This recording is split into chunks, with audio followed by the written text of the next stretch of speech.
Kedy môžeme začať tú fyziošatku používať? V akých situáciách?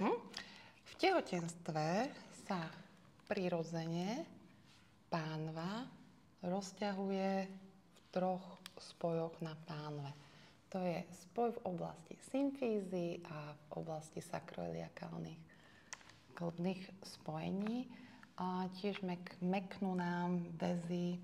A je taká diagnóza fyzioterapeutická, po anglicky je to pelvic girdle pain, po slovensky bolesť pánového pletenca, kedy vlastne vystreľujú bolesti do stehien. Je to naozaj veľmi nepríjemné, ženy nemôžu chodiť.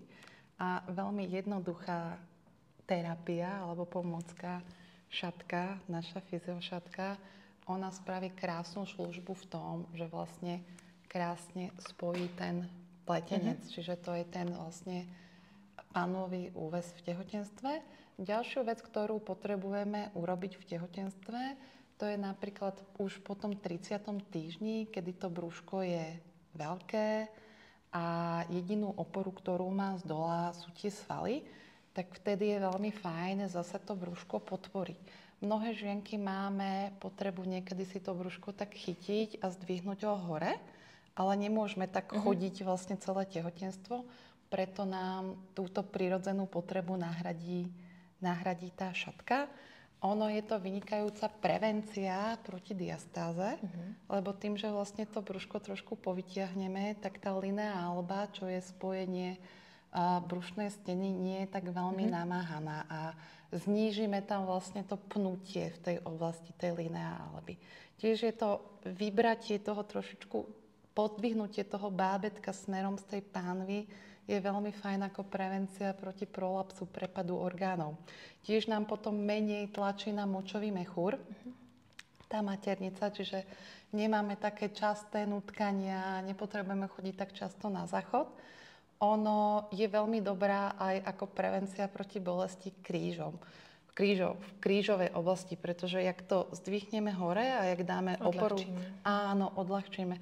Čiže naozaj malý pomocník, ktorý vie urobiť veľký zázrak. Ako dlho môže takto tehotná vlastne si pomáhať počas dňa? V akých situáciách?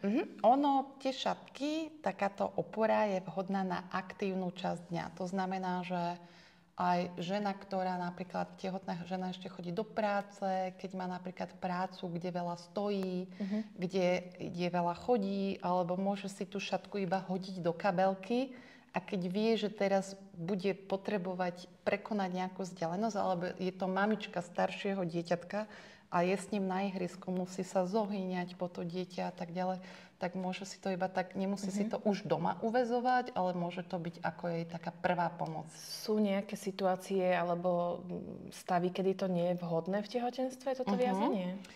Nie je to vhodné vtedy, keď tá žena je ako keby opačný prípad toho, čo my tou šatkou chceme urobiť. A to je tá podpora. Sú žienky, ktoré majú veľmi, veľmi pevné pánové dno a brúška. Áno, napríklad športovkyne.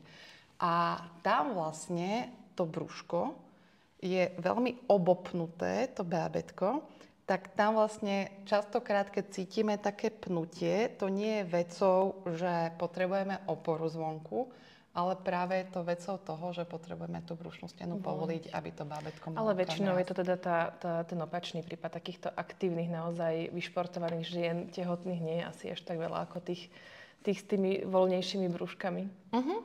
Hej.